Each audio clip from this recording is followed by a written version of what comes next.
Welcome to the online classes of Crescent Public School.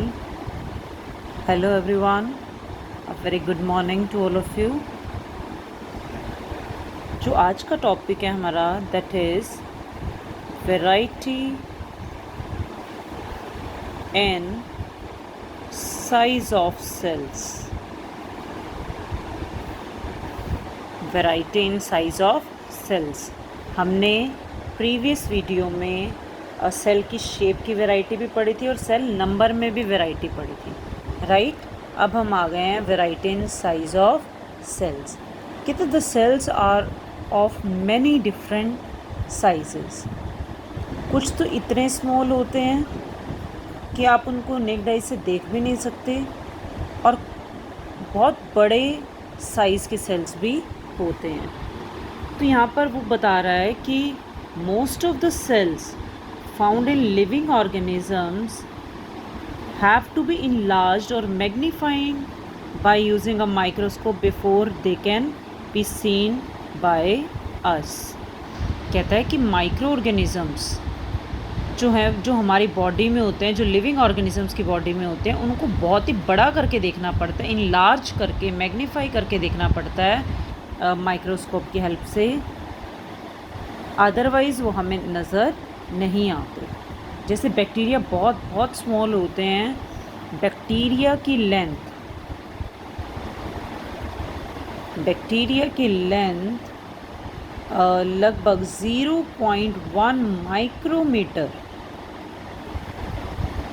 0.1 to 0.5 micrometer तक हो सकती है।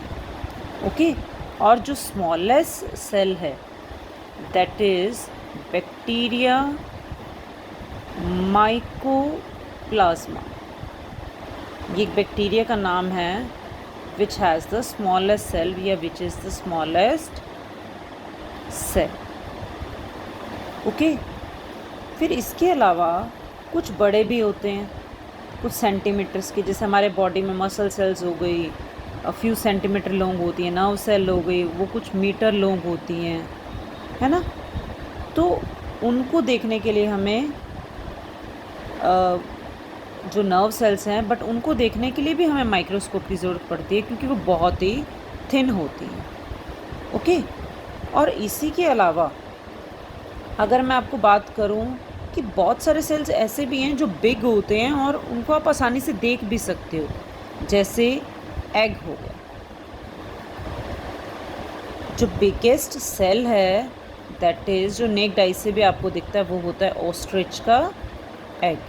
वैसे तो नॉर्मल एग, हैन का एग, वो भी आपको आसानी से नज़र आता है। That is also single cell, एक सेल होता है।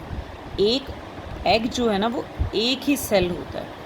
यहाँ बच्चे बड़े कंफ्यूज होते हैं कई बार, वो सोचते हैं एग बड़ा सा है तो वो बहुत सारे सेल से मिलके बने। No, once egg is a single cell. Okay, अब बुक में एक टेबल दी हुई है जिसमें साइज़ दिया हुआ है कि ऑस्ट्रिच एग का साइज़ क्या होता है, हैन एग का साइज़ क्या होता है, ह्यूमन एग का साइज़ क्या होता है, लीवर सेल का साइज़ क्या होता है। तो ऑस्ट्रिच एग का आपको याद रखना है क्योंकि ये वेरी शॉर्ट में भी आता है, which is 170 millimetre. Okay, biggest cell होता है, ठीक है? या फिर इन्होंने सेंटीमीटर के अकॉर्डिंग बता रखा है, 17 सेंटीमीटर मल्टीप्लाई 13 सेंटीमीटर लेंथ और ब्रेड्थ दे रखी है उसकी। ओके, क्लियर है? फिर हम चैप्टर के लास्ट टॉपिक पे आ गए कि cells, tissues, organs, organ systems and organisms. ये क्या होता है? देखो, सेल तो हमने पढ़ा, चैप्टर ही यही था कि स्मॉलेस्ट यूनिट ऑफ लाइफ होती है, right? Cell is the smallest unit of life which has a definite structure, जिसका एक डेफिनेट सा स्ट्रक्चर होता है और it performs a specific function. पढ़ा था ना हमने कि हर सेल जो है उसका स्ट्रक्चर अपना अपना होता है और वो कोई स्पेसिफिक सा फंक्शन करता है हर सेल। आइज़ वाले सेल का काम कुछ और होगा, नोज़ वाले का कुछ और होगा, ईयर वाले का कुछ और होगा, है ना। तो उन्होंने डायग्राम में मसल सेल दिखा रखा है भी, जैसे ये सेल हो गया, this is a muscle cell, ये एक सेल हो गया। ओके, अब टिश्यूज़ क्या होते हैं, जब बहुत सारे सेल्स मिलते हैं तो वो बना देते हैं tissue. The group of similar cells which work together to perform a particular function is called a tissue. Cell smallest unit of life था, बाकी डेफिनेशन सेम है, which has a definite structure and performs a specific function. ऐसे ही tissue क्या है, tissue है a group of similar sales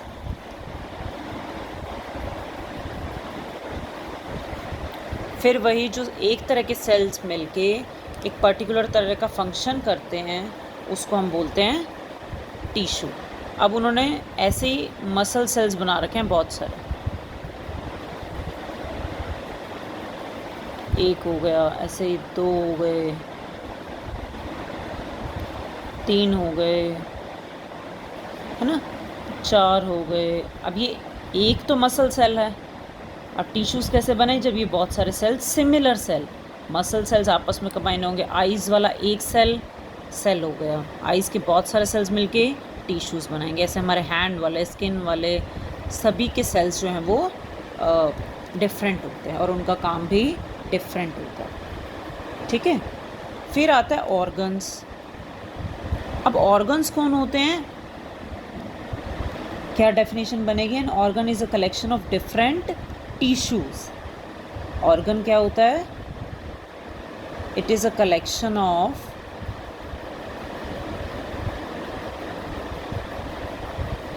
different tissues which work together to perform a specific function। ये सारों के लिए सेम है। जैसे एग्जांपल दे रहे हैं हार्ट का, लंग्स का ह्यूमंस में, ब्रेन का, स्टमक का, these are the organs of our body, right. तो हार्ट जो है वो हार्ट के एक एक सेल मिलके टिश्यूज़ बना रहे हैं और वो टिश्यूज़ हार्ट के सारे मिलके क्या बना रहे हैं, ऑर्गन्स बना रहे हैं। ऐसे ही लंग्स के साथ, ब्रेन के साथ और स्टमक के साथ। बट यहाँ पर ना एक छोटा सा काम दिया हुआ है जो आपने पढ़ा है ऑलरेडी, इनके फंक्शंस दे रखे हैं भाई, हमारे बॉडी में क्या क्या करते हैं। हार्ट का पता है, it pumps blood to all the body parts, right. ऐसे ही लंग्स का काम क्या होता है, ये ऑक्सीजन को अंदर लेता है और कार्बन डाइऑक्साइड को बाहर छोड़ता है। ब्रेन का काम क्या होता है, it control all the parts of the body. और स्टमक का काम क्या होता है, ये हमारे खाने को डाइजेस्ट करता है। यही काम होता है ना। तो ये ऑर्गन्स हो गया। अब ऐसे ही प्लांट्स के ऑर्गन्स बता रखे हैं, जैसे रूट्स हो गया, स्टेम हो गया, लीफ हो गया और फ्लावर हो गया। सबका अलग अलग फंक्शन है। रूट्स का काम क्या होता है, ये वाटर और मिनरल्स को प्लांट के बाकी पार्ट्स तक पहुंचाती है ना। स्टेम का काम क्या होता है, ये लीव से खाना जो बनता है उसको बाकी पार्ट्स तक पहुंचाती है। लीव्स का काम क्या होता है, ये खाना बनाती हैं।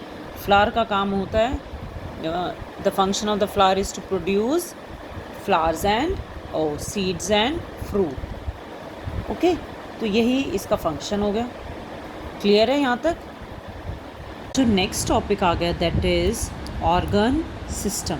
अब ये भी पता चल रहा होगा आपको, जैसे सेल से टिश्यूज़ बनते थे, टिश्यूज़ को कंबाइन करके ऑर्गन्स बनते थे, ऑर्गन्स को कंबाइन करके क्या बनेगा, ऑर्गन सिस्टम, और ऑर्गन सिस्टम्स को कंबाइन करके क्या बनेगा, ऑर्गेनिज्म। ऑर्गन सिस्टम क्या हो गया, अ group of interconnected organs which work together to do a big job for the organism is called an organ system। जैसे मैं आपको एक एग्जांपल देती हूँ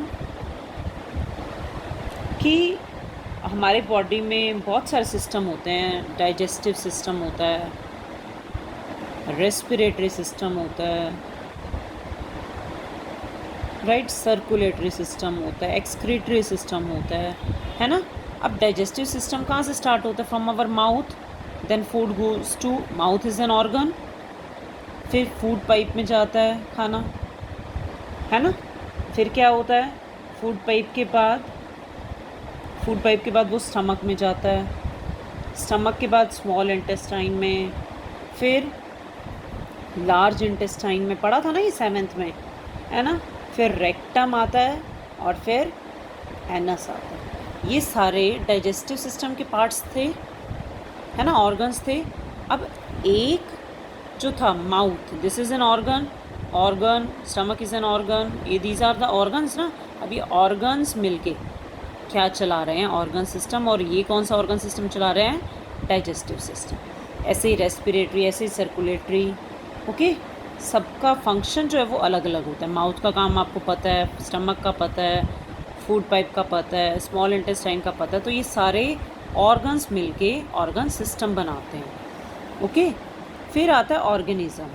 अब ऑर्गेनिज़म जो होता है, चाहे वो एनिमल है चाहे वो प्लांट है, वो अपने आप से एग्जिस्ट करता है। वो बहुत सारे ऑर्गन सिस्टम से मिलके बनता है जो एक साथ काम करते हैं और स्पेसिफिक फंक्शन परफॉर्म करते हैं। अब ऐसा तो होता नहीं कि जब हमारा सर्कुलेटरी सिस्टम चल रहा होता है डाइजेस्टिव रुक जाता है, या डाइजेस्टिव चल रहा हो तो रेस्पिरेटरी रुक जाता है, ऐसा नहीं होता ना।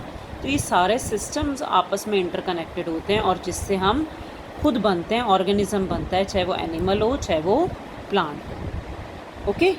एक बिल्कुल ही छोटा सा पार्ट आता है, एंड उसमें भी आता है, होट्स में भी आता है, फिलप्स में भी आता है कि cells make up, you will say tissues will make up organs will make up organ system, okay. और ऑर्गन सिस्टम मिलके क्या बनाते हैं? Organisms, okay. तो ये इस तरह से एक छोटा सा फ्लो चार्ट आता है। Cells make up tissues make up organs make up organ system, and organ system makes up organisms, ठीक है। इसके साथ आपका चैप्टर ख़त्म हो गया है और आपकी जो डायरी रहेगी वो जो बाकी वेरी शॉर्ट बच गई वो सारे के सारे आप करोगे, ठीक है। वो डायरी रहेगी आपकी और MCQs करोगे आप सारे के सारे। क्लियर है? Thank you so much.